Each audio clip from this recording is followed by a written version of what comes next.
আজকে মেনুতে ছিল পুঁই শাক কুমড়ো আলুর তরকারি, ডাল, রায়তা আর স্যালাড আর 2 কুচি আম আর ডিম সেদ্ধ। তোমাদের সাথে রেসিপিটা শেয়ার করলাম, কেমন লাগলো তোমরা আমাকে জানিও। সবারই রান্না করার আলাদা রকম পদ্ধতি থাকে, আমি আমার মতন করে করেছি।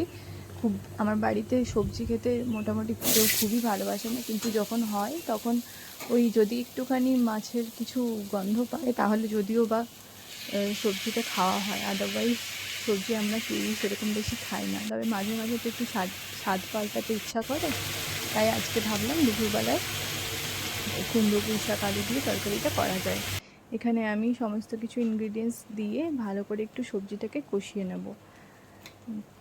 তোমাদের বাড়িতে আজকে কী মেনু হয়েছিল তোমরা আমাকে কমেন্ট করে জানিও।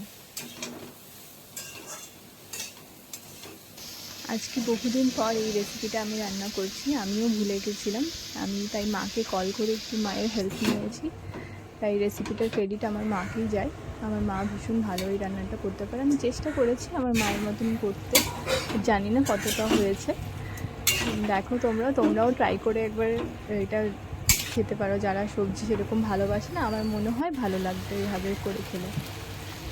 তোমরা সবাই ভালো থেকো, টাটা, বাই। ট্রাই করে আমাকে জানিও কিন্তু অবশ্যই। See you, by.